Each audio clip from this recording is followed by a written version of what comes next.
Bom dia, povo abençoado de Jesus. Vamos para mais um estudo, então. Estudo do livro de Apocalipse, capítulo 1 ao capítulo 3. O Apocalipse é um livro muito complexo. Não é um livro para você ter medo, é um livro para você regozijar, quanto mais vede que o tempo aproxima, que a nossa redenção se aproxima. Começa a carta que João vai escrever às 7 igrejas. Da revelação que Jesus Cristo deu a ele, não só deu a revelação, Jesus vai levar ele no futuro, porque para Deus tudo já está consumado, e vai mostrar para ele o Apocalipse, direcionado às igrejas.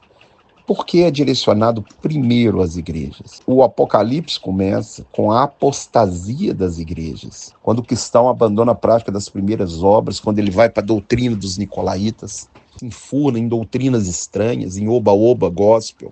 O homem buscar mais o seu próprio interesse do que os interesses de Deus e do seu próximo. Carta às 7 igrejas, que Deus revelou a João por intermédio do seu anjo, mostrando as coisas que hão de acontecer. E muitas já estão acontecendo. Uma delas, gravíssima, é a apostasia. Porque o que detém as trevas na terra é o Espírito de Deus, e o Espírito está na igreja. O império do anticristo está em plena atividade, com os falsos profetas nos púlpitos das igrejas, pregando a mentira em lugar da verdade. Cada palavra dessa profecia ela vai se cumprir.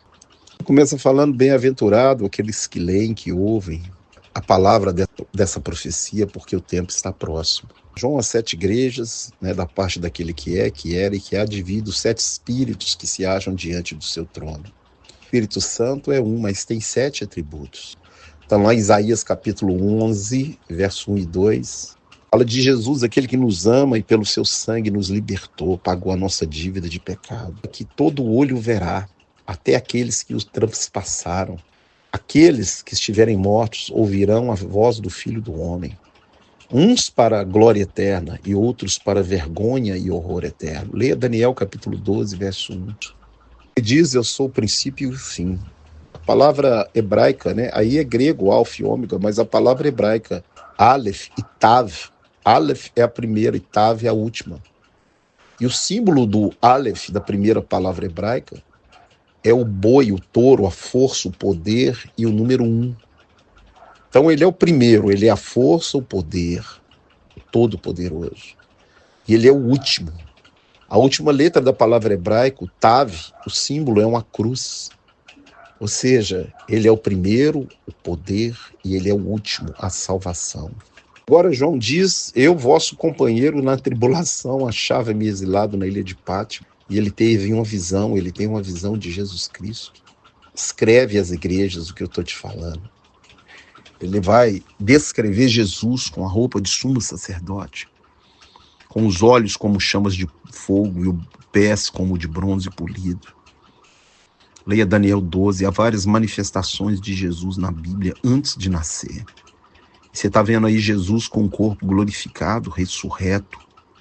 Hoje ele está sentado à direita do Pai, ele é o juiz de toda a terra, é sumo sacerdote, é rei dos reis, senhor dos senhores. E toda a autoridade foi dada a ele por Pai, no céu, na terra e debaixo da terra. Fala que Jesus estava no meio dos candeeiros. Lembrando que o candeeiro é o candelabro. É o símbolo do Espírito. Lê Zacarias capítulo 4, de 2 a 6. Diz que ele tinha na mão 7 estrelas e da sua boca saía uma espada afiada. Em Hebreus 4,12 diz que a palavra de Deus é a espada afiada. Os 7 candeeiros são as 7 igrejas e as 7 estrelas são os 7 anjos. Agora Jesus diz para ele: não temas, eu sou o primeiro e o último, e eis que que morri, mas estou vivo pelos séculos dos séculos. Tenho as chaves da morte e do inferno. E tem muito cristão que acha que Jesus tomou a chave da mão do diabo.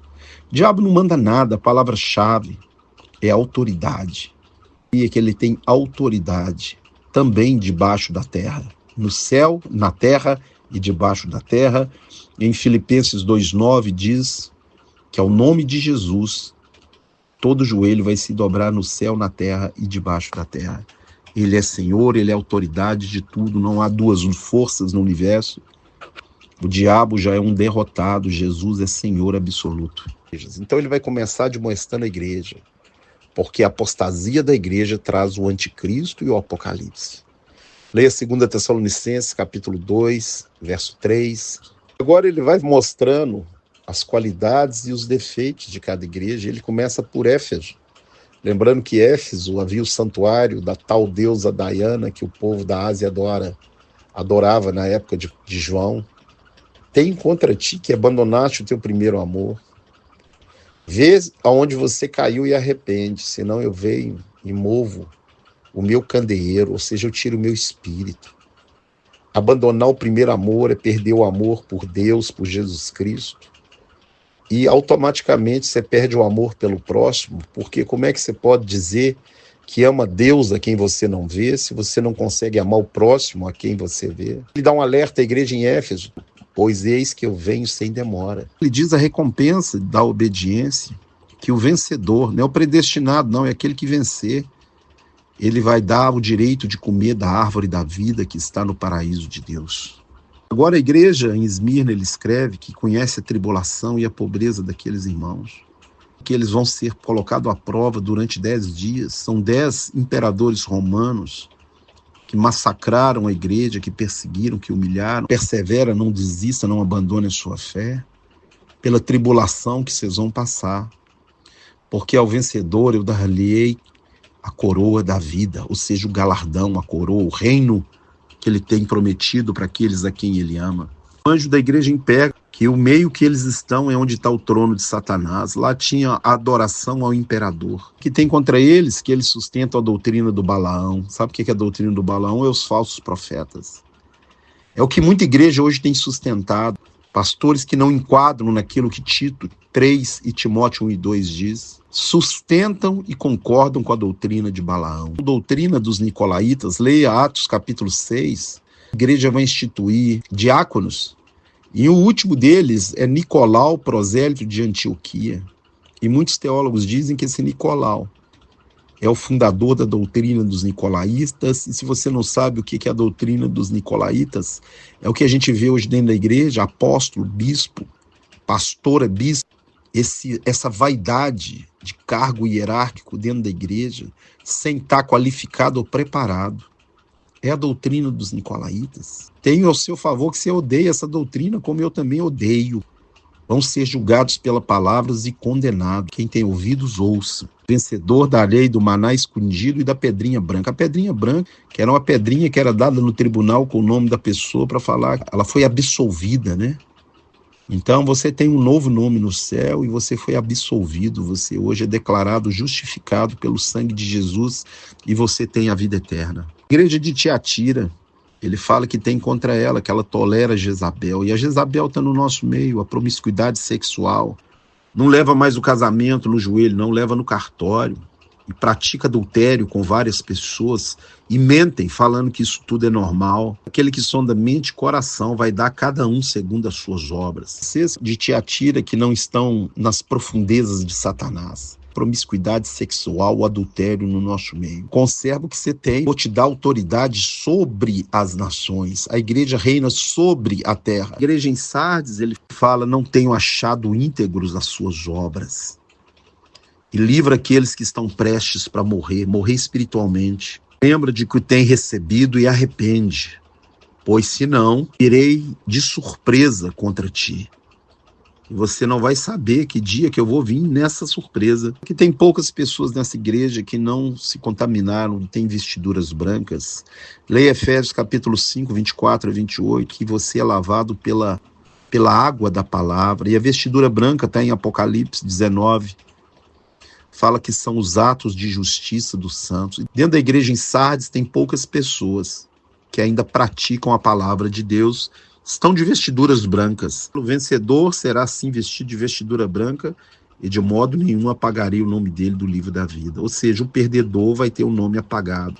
A igreja em Filadélfia, a igreja do amor fraternal, é a única que ele não atribui nenhum defeito. Que por causa desse amor vai ser dado a eles autoridade, chave para ligar e desligar qualquer coisa. E Jesus fala: sei que vocês são poucos. O que é isso? O povo de Deus santo nunca foi maioria, minoria. Porque o caminho é estreito e apertado, mas eu te dou autoridade para ligar e desligar qualquer coisa. Quando nós carregamos os fardos uns dos outros, oramos, intercedemos, poucas pessoas, mas não negam o meu nome. Porque vocês guardaram a minha palavra, eu também guardarei vocês da tribulação que há de. As pragas vão vir durante a grande tribulação, mas você não vai sofrer. Ao vencedor farei coluna da cidade do meu Deus, de forma nenhuma apagarei o seu nome. E na sua fronte estará o nome do Senhor meu Deus. Louvado seja o nome do Senhor Jesus. Laodiceia, aquele que é o Amém. E a palavra Amém é um acrônimo hebraico. El Meler Nimen, Deus Rei fiel para cumprir todas as suas promessas. Jesus Cristo é o Amém, é Deus Rei fiel para cumprir todas as suas promessas. As obras dessa igreja não é fria nem quente, é morna. Então ele está a ponto de vomitar eles da boca. Essa é a igreja rica, mas Jesus fala, vocês são pobres, cego, miserável e nu. Se eu fosse vocês, compraria colírio para os olhos, para poder enxergar de novo o reino de Deus. E hoje tem muito irmão precisando enxergar de novo o reino de Deus. Estão nas campanhas de dinheiro, nas igrejas lotadas, que só oferecem bênção. Mas o reino de Deus não é isso. O reino de Deus não é comida nem bebida. O reino de Deus é justiça, alegria e paz no Espírito. Repreendo e disciplino todos aqueles a quem eu amo. Vencedor, darei, sente comigo no trono, assim como estou assentado no trono à direita do meu Pai. Em nome de Jesus, fica na paz, tenha um excelente dia.